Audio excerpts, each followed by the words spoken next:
നമ്മുടെ കർത്താവ് ഈശോ മിശിഹായുടെ കൃപയും പിതാവായ ദൈവത്തിൻ്റെ സ്നേഹവും പരിശുദ്ധാത്മാവിൻ്റെ സഹവാസവും നിങ്ങളോട് കൂടെ ഉണ്ടായിരിക്കട്ടെ. നിങ്ങളുടെ കുടുംബത്തിലും യാത്രകളിലും തീരുമാനത്തിലും ഉണ്ടായിരിക്കട്ടെ. രോഗങ്ങൾ, അപകടങ്ങൾ, ദുർമരണങ്ങൾ മാറിപ്പോകട്ടെ. ദീർഘായുസ്സും ആരോഗ്യവും സന്തോഷവും സമാധാനവും ഉണ്ടാകട്ടെ.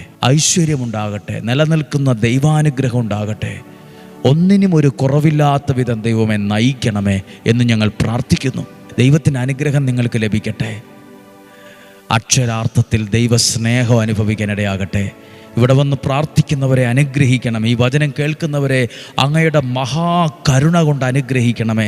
അത്ഭുതങ്ങളും അടയാളങ്ങളും ചെയ്യണമേ. ഒരു പുതിയ വഴി തുറക്കുന്ന അനുഭവം ഞങ്ങൾക്ക് തരണമേ. വെട്ടേറ്റ ഞങ്ങളുടെ ജീവിതത്തിന് തളിരിടുന്ന ഒരു അനുഭവം നൽകി ഞങ്ങളെ അനുഗ്രഹിക്കണമേ. ഓഗസ്റ്റ് മാസം 1-ാം തീയതി മുതൽ 15-ാം തീയതി വരെയുള്ള കുട്ടികൾക്ക് വേണ്ടി ഡെയിലി ബ്ലെസ്സിങ്ങിലുള്ള പ്രാർത്ഥനയെ അങ്ങ് ഏറ്റെടുക്കണമേ. അതിൽ പങ്കെടുക്കാൻ ധാരാളം ആളുകളെ ചേർക്കണമേ. അതിൽ പങ്കെടുക്കാൻ അങ്ങ് പ്രചോദനം കൊടുക്കണമേ. കുഞ്ഞുങ്ങൾ അനുഗ്രഹമാകാൻ, അവരുടെ ഭാവി ശോഭിക്കാൻ, അവരിലൂടെ ആ കുടുംബം ദൈവാനുഗ്രഹത്തിലെത്താൻ ഒക്കെ പ്രാർത്ഥിക്കുന്ന ദിവസങ്ങളാണ്. ഞങ്ങൾ ഓർത്ത് പ്രാർത്ഥിക്കുന്നു. രോഗങ്ങൾ, അപകടങ്ങൾ, ദുർമരണങ്ങൾ, മൂപ്പെത്താത്ത മരണം സകലതും മാറിപ്പോകട്ടെ. സമാധാനമുള്ള, സന്തോഷമുള്ളൊരു ജീവിതം നൽകി അനുഗ്രഹിക്കട്ടെ. ഇപ്പോഴും എപ്പോഴും എന്നേക്കും. ആമേൻ.